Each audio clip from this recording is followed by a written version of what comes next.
ஒரு 4 பெரிய வெங்காயம், 4 தக்காளி, 3 பச்சை மிளகாய் அரிஞ்சு வச்சுட்டு, அரிசியை நல்லா 3 வாஷ் பண்ணிவிட்டு குடிக்கிற தண்ணியில் 1/2 அன் ஹவர் ஊற வச்சுட்டு, ஒரு குக்கரில் தேவையான அளவு ஆயில், 5 ஏலக்காய், 5 கிராம்பு, 4 பட்டையை வெடிக்க விட்டதுக்கப்புறம் பச்சை மிளகாய் போட்டு அதையும் வெடிக்க வச்சிடணும். அதுக்கப்புறம் நம்ம ஏற்கனவே நறுக்கி வச்சுருந்த 4 பெரிய வெங்காயத்தை இதில் ஆட் பண்ணிக்கணும். இதை வந்து நல்லா கோல்டன் ப்ரௌனிஷ் கலர் வர வரைக்கும் வதக்கிக்கணும். அதுக்கப்புறம் இதில் ஒரு 2 டேபிள் ஸ்பூன் இஞ்சி பூண்டு பேஸ்ட்டு அதை ஆட் பண்ணிவிட்டு ஒரு மிக்ஸ் பண்ணிவிட்டு ஒரு 2 நிமிஷம் வச்சுருக்கணும். இதுக்கப்புறம் இதில் கொரியாண்டர் லீவ்ஸும் மின்ட் லீவ்ஸையும் ஆட் பண்ணி அதை நல்லா கேரமலைஸ் ஆக விடணும்.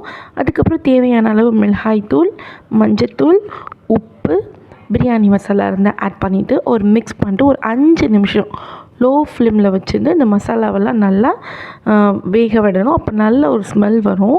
அதுக்கப்புறம் ஒரு 1/2 லெமனை இல்லை ஸ்குவீஸ் பண்ணி விட்டுட்டு அதையும் ஒரு மிக்ஸ் பண்ணதுக்கப்புறம் ஏற்கனவே அரிஞ்சு வச்சுருந்த 4 தக்காளியை இதில் ஆட் பண்ணிக்கணும். ஆட் பண்ணிவிட்டு லோ ஃப்ளேமில் வச்சு ஒரு மூடி போட்டு வச்சுருந்தா இந்த தக்காளி வந்து நல்லா வெந்து நம்மளுக்கு நல்லாயிருக்கும்.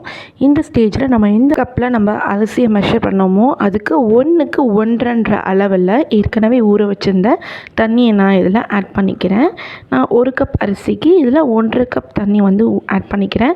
ஒரு மிக்ஸ் பண்ணிவிட்டு இதை வந்து விசில் போடாமல் குக்கர் மூடியை வந்து மூடி வச்சுட்டு ஒரு 5 நிமிஷத்தில் இந்த மாதிரி ஏர் பபிள்ஸ் வந்து வெளில போகும். அப்போது நம்ம ஓப்பன் பண்ணிவிட்டு அதில் நம்ம அரிசியை ஆட் பண்ணிக்கலாம். அரிசியை ஆட் பண்ணிவிட்டு ரொம்ப கிண்டிடக்கூடாது, உடஞ்சிரும்.